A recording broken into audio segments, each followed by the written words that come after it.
Tawakkul on Allah, putting your trust and reliance on Allah, means this exactly. You ready?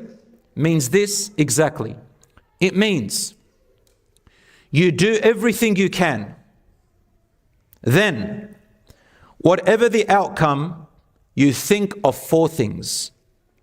4 things that will keep you going, inshallah. 1, whether good or bad, Allah has a plan for me. The outcome happens and you say, Subhanallah, Allah has a plan for me. What is it? I don't know, but He has a plan. I am certain He has a plan. Number 2, if it's a suffering that happened to you, say 100%, good is going to come out of this suffering. 100%. Good is going to come out of this suffering I'm going through. And it will. Or number 3, this suffering is a test for me. I know this is a test from Allah. It's possibly a test for my hereafter and a test of knowing myself. I will pass it and I will not let it overcome me. You know that test one and this suffering and all that?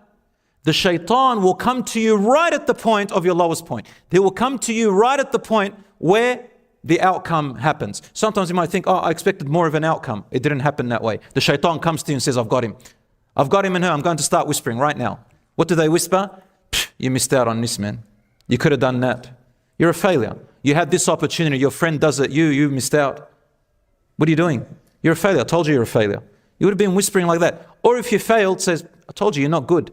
You sat there relying on Allah, making all your dua and everything, and you did everything that it needs and you still failed. You're a loser. Why do you even rely on God? There's no such thing as God. The shaitan will get you right there, brothers and sisters, right there.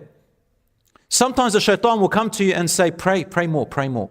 Pray more, pray more, pray more, pray more. And as soon as you think you failed in something, he'll say, see, I told you. You prayed all those prayers, all these sheikhs are telling you something, you failed still. Leave prayer. Right there is where the shaitan uses vulnerability. But guess what, brothers and sisters? The shaitan has no power over you. The Qur'an says this, that on the Day of Judgment, Allah subhanahu wa ta'ala says, قال قرينه ربنا ما أطغيته ولكن كان في ضلال بعيد. His own or her own shaitan that is born with him, the qareen, will say on the Day of Judgment, oh my Lord, I did not make them go astray. But he or she was too far. They already thought bad about themselves. They were too far away. They were diving way far away. I just whispered and they listened. In another verse, the shaitan says, Iblis himself stands in hellfire and makes a khutbah, a sermon, and says to everybody in hellfire, hey everyone, let's make a deal right now. I know you're all going to blame me. Let's just agree. I don't blame you. You don't blame me. Every man to himself. I just called you and you listened.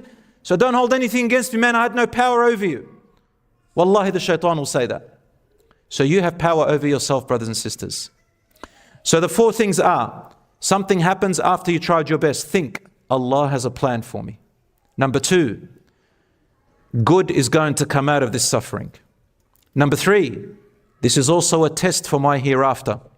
I will pass. Number 4, it is a learning opportunity from the mistakes and decisions that I made. Is that a bad thing? Is it a bad thing that if you learn from your bad decisions? Is that a bad thing or a good thing? Can you imagine everybody making perfect decisions? Is that possible? That's impossible. You're not meant to. So Allah subhanahu wa ta'ala makes us deliberately fail. Why? So we can learn. Who can tell me why Adam alayhi salam ate from the tree?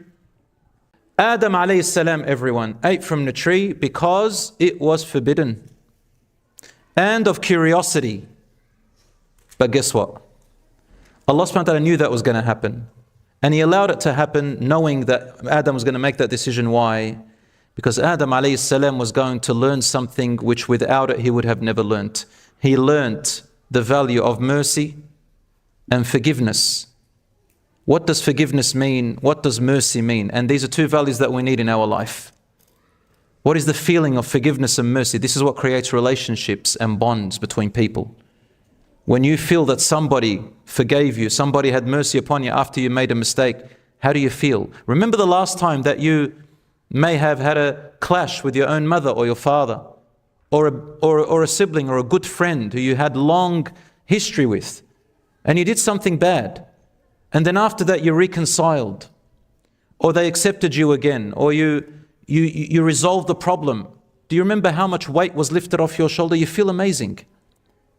This feeling of forgiveness and mercy that Adam alayhi salam learnt after eating from the forbidden tree, he would not have learnt it had he not eaten from there and not have known the enemy and not have known his strength to bounce back, inshaAllah. And we all do that. We all fall in order to learn. So brothers and sisters, tawakkul on Allah subhanahu wa ta'ala means no matter what happened, you always assume positive about Allah subhanahu wa ta'ala. As I told you before, there is no pessimism in Islam. This is how we should be, inshaAllah ta'ala. So don't give up, my brothers and sisters, no matter what, and work in the way that Allah subhanahu wa ta'ala had commanded you. Try your best, and whatever the outcome was, don't say, if only I had done this or if only I had done that, out of despair, for that opens up the path for the shaitan to come in and whisper to you and use your vulnerabilities, but rather say, قَدَّرَ اللَّهُ وَمَا شَاءَ فَعَلْ. Allah has pre-measured, and whatever He wills, He does. I'm happy with that. Good will come after this bad. I'm certain of it.